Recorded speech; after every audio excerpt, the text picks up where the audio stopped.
welcome into another edition of Prime Sports World, coming to you on the day before football eve, one day before we start the regular season. And we're going to be bringing you today our fantasy football rankings for week number 1. I'm, of course, your host, David On Point, right there, CEO of Prime Sports World, Israel Rivera.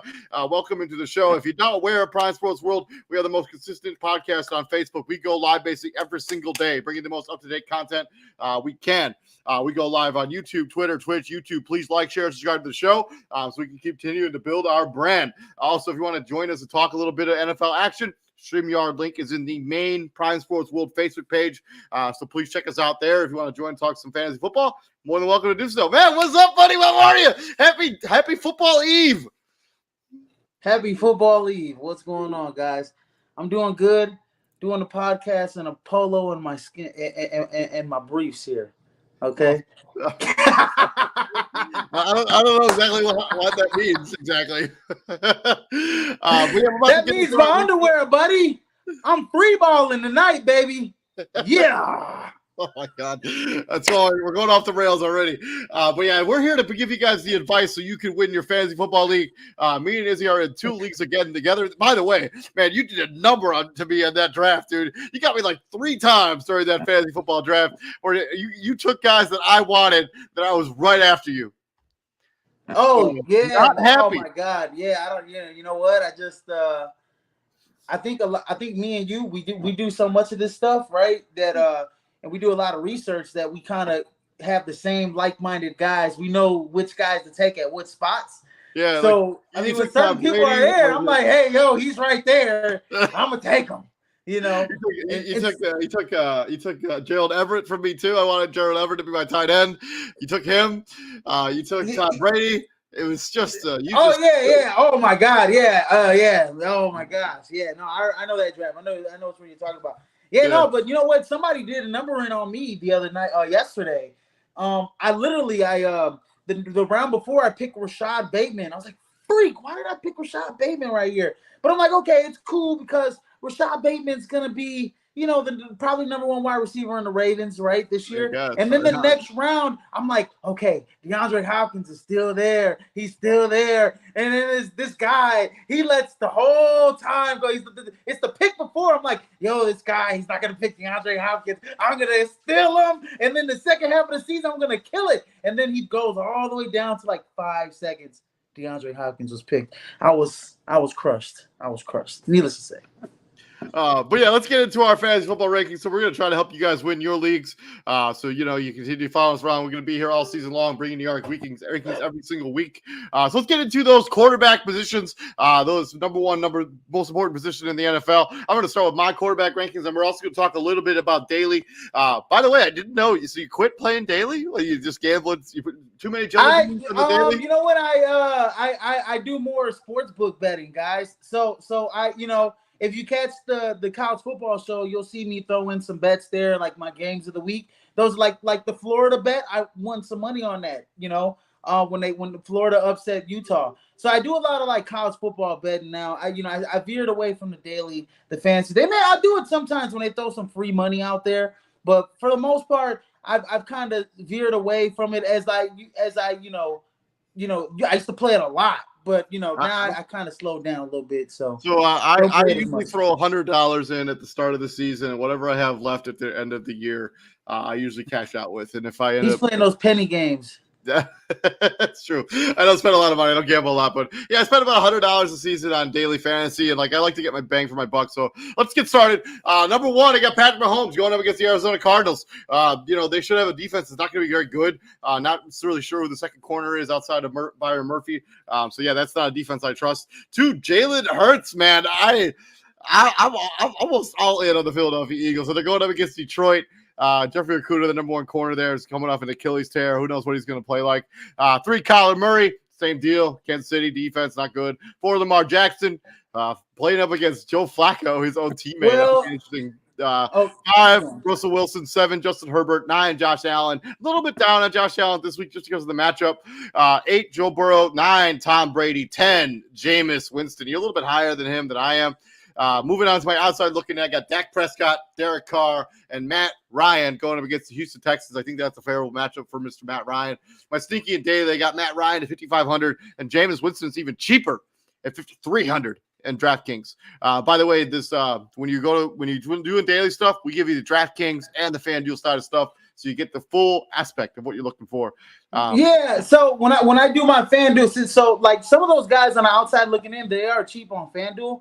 I just go with if you notice on all my FanDuel rankings, I go with a different guy than all of those guys that could be a top 10 quarterback, but that is cheap and you can probably get some value for him.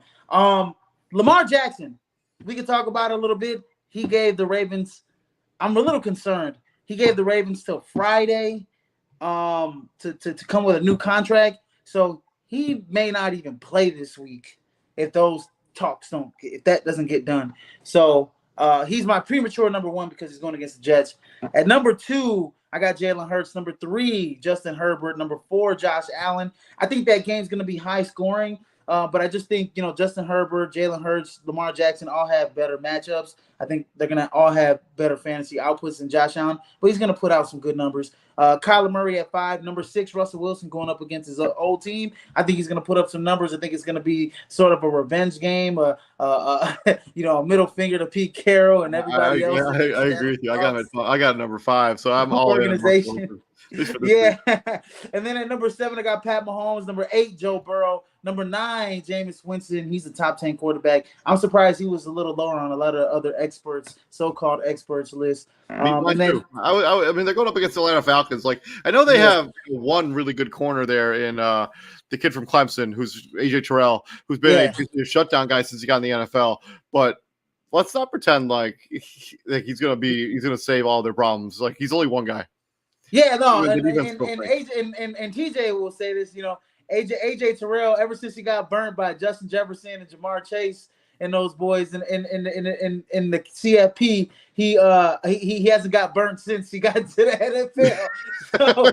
So, and then at number 10, I got Dak Prescott, and then go to the other slide, David, because I don't have my list up here. Oh, I'm sorry about that, guys. And then I'm outside looking. I got Trey Lance going up against the Bears. I know David probably won't agree with that, but I don't care. And then I got Matt Ryan, Derek Carr, all could be top 10 quarterbacks. And then FanDuel, I got Carson Wentz. He's a little cheap at 6,800 here.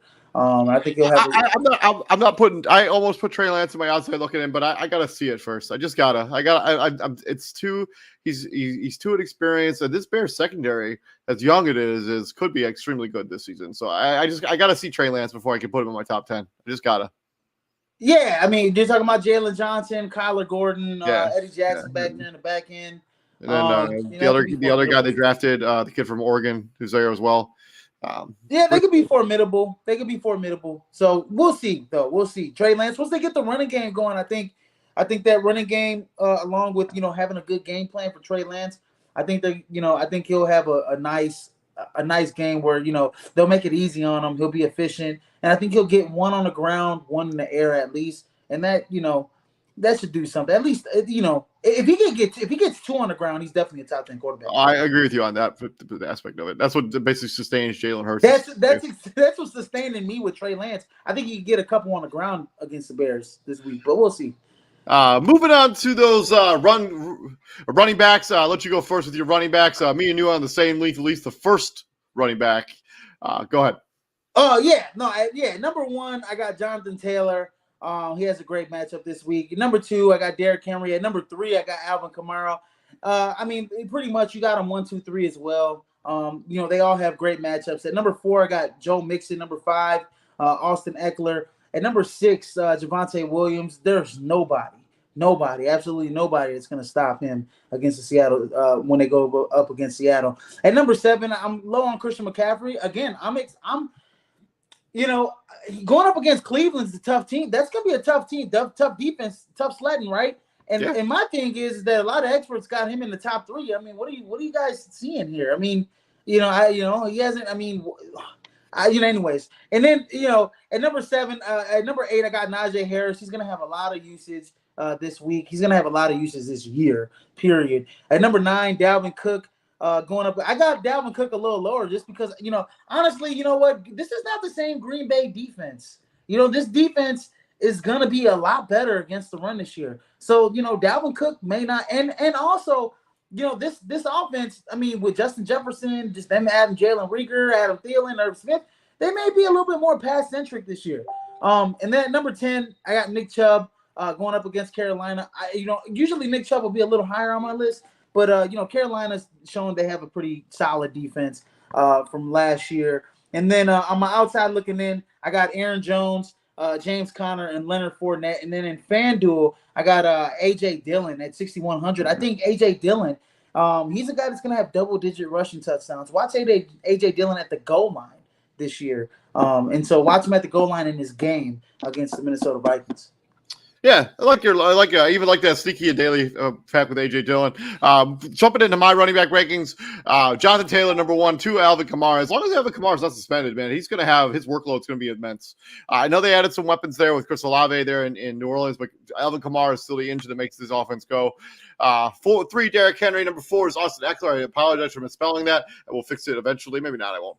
5, Devin Cook. 6, Chris McCaffrey. I'm in the same bait with you. I saw a lot of experts have Chris McCaffrey at number 1. I was not seeing it. I got to see him on the field. I got to see him stay healthy. Number 7, Joe Mixon. I still think Pittsburgh's run defense is still pretty stout, so he's a little bit lower on my list. 8, Aaron Jones. I think the Green Bay Packers are going to be leaning on Aaron Jones a lot this season. Look for him to break his record for his most touches ever in a season for Aaron Jones, both on the ground and through the air. Number 9, Nick Chubb. A little higher than you are, but I think he's going to have a billion touches as long as Deshaun Watson's going to be out. They're going to feed him the rock a lot. He's going to have 30-plus touches every game. That 30-plus touches equals fantasy points. Yeah, and you know what? Honestly, I think it's going to be to the point where they're just a little too, where they can, where Carolina is going to know that they're going to run the football, basically. So they're going to be one-dimensional in a way, but he's going to get a lot of touches, though. Yeah. And then on number 10, I got Javonte Williams there in obviously in Denver. I do think I agree with you. Say blankly there. Moving on the outside looking in, number 1 is Najee Harris. 2, James Conner. 3, Travis Etienne. I do think he's going to have a billion touches out of the running back position. I think they'll use him as a wide receiver as well.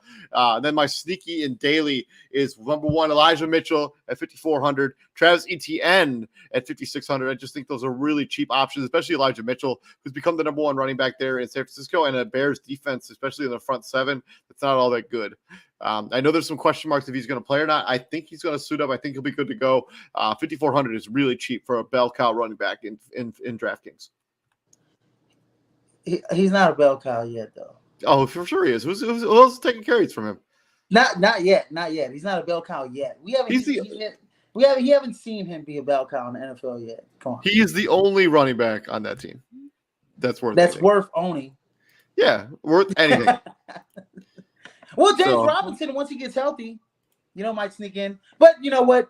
He's gonna get a lot of touches. He's gonna get a lot of stuff in the air out of the backfield. That's where I see his value in PPR leagues. That's why I picked him up in my PPR leagues. So. Yeah, we'll see. Moving over from running backs, you got those pass catchers. Moving on to number 1, I got Justin Jefferson, number 1, going up against the Green Bay Packers. I know he's going to draw Alexander, but I'm all in on Justin Jefferson. My number 2 guy might shock you. It's Michael Pittman Jr. Derek Stingley Jr., you're going to find out real quick if you're the guy there in Houston. You're going to be locked up with Michael Pittman Jr. all day long. Let's see if you can hold up. I think he's going to have a big game against that Houston Texans defense, which is not good. 3, Tyreek Hill. New England basically had one of the worst offseasons, lose with their number 1 corner. I'm not even sure who their starting corners are. 4, Cooper Kupp. 5, Mike Evans. 6, Jamar Chase. 7, Stephon Diggs. 8, Devonte Adams. 9, A.J. Brown. And number 10 is Debo Samuel, who obviously you are much higher on than I am. The Trey Lance thing, I got to see it on the field before I'm really ready to put my rankings on it. This guy's being a total Bears fan right now. Yeah, it's true. Outside looking in, I got CeeDee Lamb, 2, Keenan Allen, 3, Terry Scary McLaurin. And my outside looking in, Alec Pierce, the wide receiver on the Indianapolis Colts at 3,900. And then George. Oh, you got the rookie out of Cincy here. Huh? Yeah. And then George Pickens at 4,100. 2 rookies make my sneaky and daily for DraftKings. Both of those guys real cheap. Alec Pierce, 3,900. George Pickens, who looked awesome in the preseason, at 4,100. George Pickens, Pittsburgh, right? Yep, Pittsburgh Steelers. Yeah, Pittsburgh. He's got Midstone on the football. I like that. I like Alec Pierce. I mean, honestly, he's possession wide receiver. He's a guy that's a great route runner. And Matt Ryan, I think is going to love him. He could be like in that Jordy Nelson mode, a little slower than Jordy, but I could see him in that Jordy Nelson mode. Not because he's white guy, but he's actually a good player. He's a good player. Starting going with my guys. I got Jamar Chase at number 1. Justin Jefferson's old teammate. I don't know why you got him at number 6. What is that over there? Oh my goodness! I just like Mike Evans, Cooper Kupp, Tyreek Hill, and Michael Pittman Jr. better. I know. I see that. No, you know what? Honestly, it's so crazy because you got Justin Jefferson at number 1 and Jamar Chase at 6. I got Jamar Chase at 1 and Justin Jefferson at 5. So almost like complete opposite there, right? Number 2, I got Debo Samuel. You want to know something? I don't care. He's gonna. This guy is gonna be used a lot. Jet sweeps, middle of the field. Going against linebackers, he's gonna tear the Chicago Bears up this weekend. He's gonna tear them up this weekend. He's gonna have a great week this week. So go with Debo Samuel, guys. At number 3, Devonte Adams. At number 4, I got Cooper Kupp. Number 5, Justin Jefferson. Number 6, AJ Brown. I love what I've been hearing about Jalen Hurts. I didn't even mention that in the quarterback rankings, but Jalen Hurts. I'm all in on the Eagles, man. I think they're going to be. I've heard this. Jalen Hurts got accurate this offseason. Jalen Hurts has a more fluid. He's got smarter in the weight room, more fluid arm motion. Jalen Hurts, better pocket presence. Jalen Hurts, better command of the offense. You know what all that means? AJ Brown is going to have a good season this year. That's all I got to say. And Devontae Smith might be a real sleeper. If you're like somebody who drafted in like super late in drafts, Devontae Smith is going to be a real good guy. Oh, yeah, he is too. At number 7, I got Tyreek Hill. At number 8, CeeDee Lamb. Number 9, Michael Pittman Jr. I don't have him as high as you, but I do have him as a top 10 guy this week. I might be way too high on Michael Pittman Jr., just being honest. I mean, Michael Pittman Jr. in most experts' ranking wasn't even in the top 15, which is crazy to me. I don't look at a lot of expert rankings, and I kind of go off of my own. I look at expert rankings, and I kind of tie that into what I'm doing. But golly, man, what the hell what are these people thinking, man? At number 10, and then some. It's crazy because if you watch our show, we're right a lot of the times, ain't we, David? We're right. We are. Anyway, of course we are. At number 10, Mike Evans. I love Mike Evans this week. I think he's gonna have a great week this week. And then at number I'm outside looking in. I got Keenan Allen, Terry McLaurin, and Cortland Sutton. Nobody's in Seattle. Nobody's there. Who's gonna guard Cortland Sutton? Who's gonna guard Jerry Jeudy? I think Russell Wilson. Those are his top 2 pass catchers.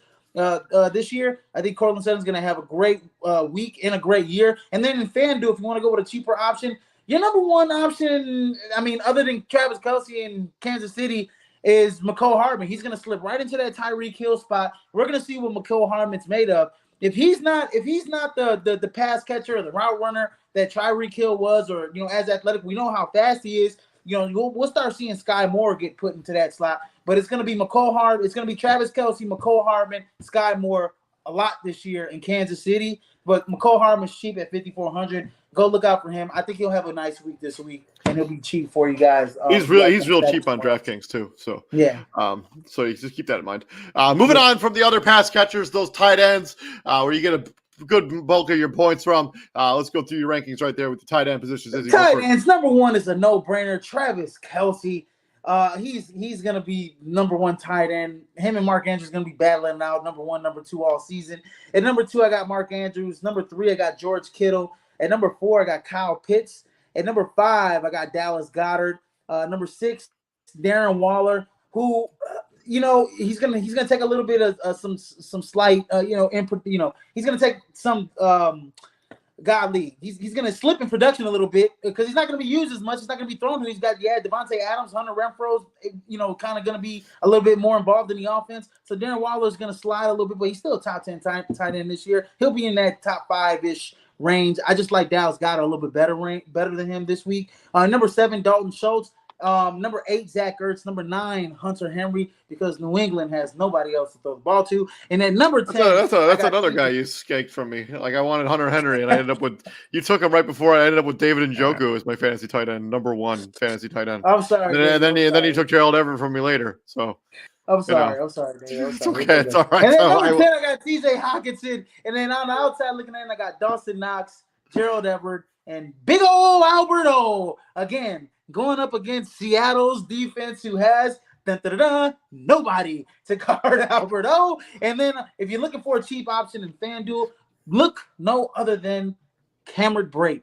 He's gonna slide right in to where Rob Gronkowski's production was, and Cameron Brate is cheap at $4,900, and Tom Brady loves those tight ends. So that's true. Swinging over to my tight end rankings, I'm not bitter at all about that Hunter Henry thing at all. I'm telling you, I'm just not. It's oh god. Number one, obviously Travis Kelsey. If you watched our ranking show or our prediction show, or who we thought was going to win awards, I had Travis Kelsey winning Offensive Player of the Year. I don't think that's out of the realm of possibility for Travis Kelsey. 2, Mark Andrews. 3, George Kittle. 4, Darren Waller. Yes, I am concerned about the target share, but I still think he's going to have value, and he won't be as double teamed as often anymore because of the presence of a Devonte Adams, because of the emergence of a Hunter Renfrow. 5, Dallas Goddard. 6, Bobby Schultz's cousin, Dalton Schultz. And then 7, fresh off the 4-year extension, Dawson Knox getting extended there by Buffalo. My thoughts out to him. His brother passed away, I think, a couple weeks ago. So hopefully he's doing well. Number 8, Kyle Pitts. I am much lower on Kyle Pitts than the consensus. I just don't trust whoever's going to be throwing him the football. And I don't trust that offensive line is going to give time for Kyle Pitts to really develop routes, because I think he's going to have to block a lot. I know he's not really a blocking tight end, but I don't trust his offensive line. I don't trust his quarterback play in Atlanta. I'm basically out on Kyle Pitts until I see it. I actually play out. I know he was okay as a rookie last season, but I got to see it this year. I'm just giving him the benefit of the doubt this week. If I don't see it, then he's going to be much lower next week. I'm not giving the benefit of doubt. Number 9, David Njoku. I just think that he'll become that security blanket for Jacoby Brissett. Look for him to look for that tight end. David Njoku is the most talented one. Harrison Bryant does have some value there, but I think David Njoku is the most talented of those guys. And then TJ Hawkinson, we're in the same league as him at number 10. My outside looking in, I got Gerald Everett, Zach Ertz, and then I got Cole Kmet. Same thing, situation with the Bears. I mean, the only real proven pass catcher is Darnell Mooney, who only really had one really good season there in Chicago.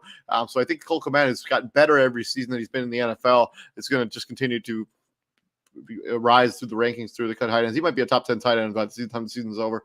And then my sneaky and daily, Hayden Hurst, 3,300. Basically, he's replacing CJ Uzomah there in Cincinnati, and Hayden Hurst was decent in Atlanta last season when he got the opportunity to actually play when he was healthy. And then Austin Hooper, same kind of mindset here when it comes to Austin Hooper as we talked to Cole Kmet. There are no proven pass catchers there in Tennessee. I don't think Robert Woods is going to play in this game. Look for a lot of Austin Hooper there in Tennessee, at least for the early going until Robert Woods gets back healthy and they figure out if they have a wide receiver they can rely on there in Trayvon Burks. So Austin Hooper's probably going to have a very high usage rate at the tight end position. At 3,700, I think that's worth the dice roll. No, absolutely. I like that Hayden Hurst, and I think Austin Hooper is going to turn. He had last 2 seasons were not that good in with Cleveland. Pretty pedestrian. Pretty pedestrian. So I think he turns it around this year. So we'll see. Moving on to the defensive rankings. My number 1 defense, Philadelphia Eagles. If you have watched any of our shows, I am all in on this defense. I love what they've done in the offseason. They just traded for another corner to make this defense even better. This is an all-in defense. I think they're going to be super elite. 2, Saints. 3, Ravens. 4, Colts. 5, Tampa Bay. San Francisco 49ers going up against my Chicago Bears. Look for Justin Fields. They make some mistakes there on offense. And then the outside looking in, I got Denver, Titans, Panthers. Just matchup based there with Titans, Panthers, and Broncos going up against the Seahawks. My sneaky and daily is the Philadelphia Eagles at 3,100. The most expensive defense in daily is 4,100. So you're going to get a defense that's 1,000 cheaper in the Philadelphia Eagles, who I think is the number 1 defense in fantasy this week. Given the matchup, given the talent on their defense, Eagles all in.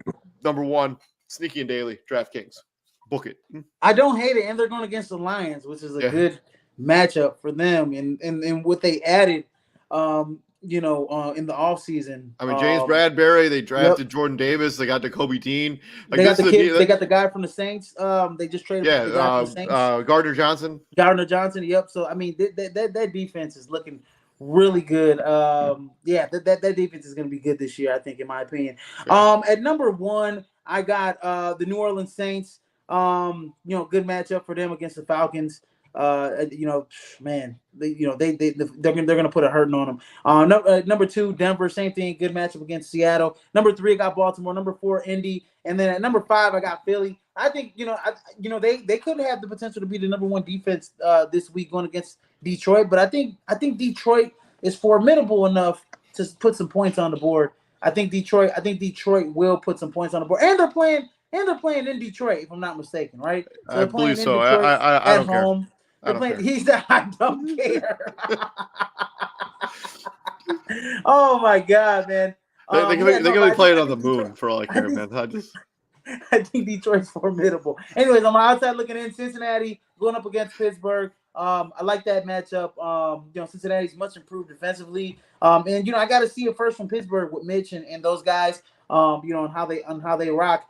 Cleveland, going up against Carolina this week. Honestly,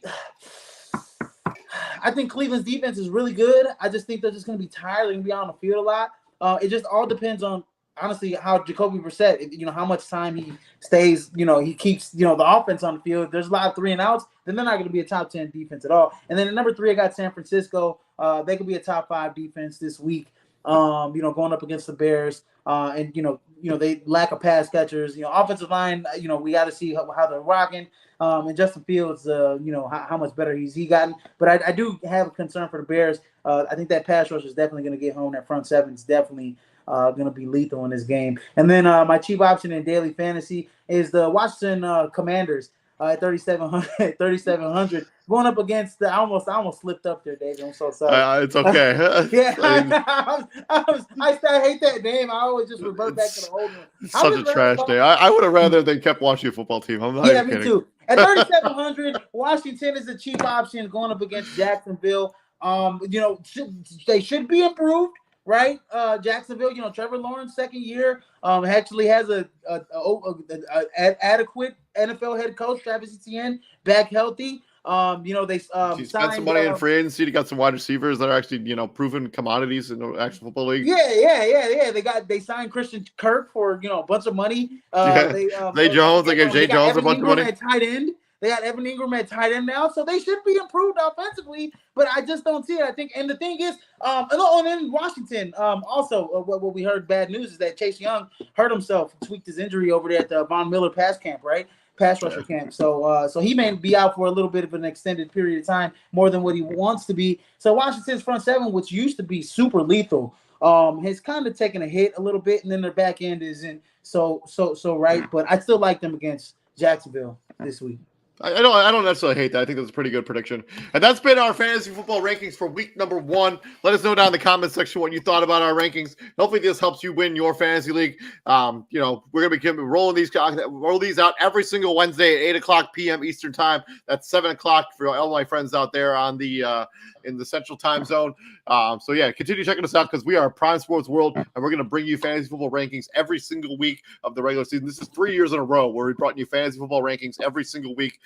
So continue checking us out. Please like, share, and subscribe to the podcast. We're actually doing a double dip today. So we're going to give you about 15 minutes from this show's end. We are going to predict our Super Bowl matchups here at Prime Sports World. We have predicted everything this offseason besides who actually is going to play in the Super Bowl. So we're going to be doing that today in about 15 minutes. You don't want to miss that. Double whammy. Yeah, double dip of Prime Sports World. And Mr. CEO of Prime Sports World, Mr. Israel Rivera, what do we do here at the Prime, my friends? We bring the heat, ladies and gentlemen. I got to slam the pen every time. Yes, sir. We bring the heat. And we will see you guys in about 15 minutes. I will see you guys. If you guys missed that show, I will see you on Saturday when we do the crossover. Me and TJ bringing you some NBA action going over in the crossover. So continue checking us out. I've been David Huppin. Right there is Israel Rivera. We will see you guys later. Peace out.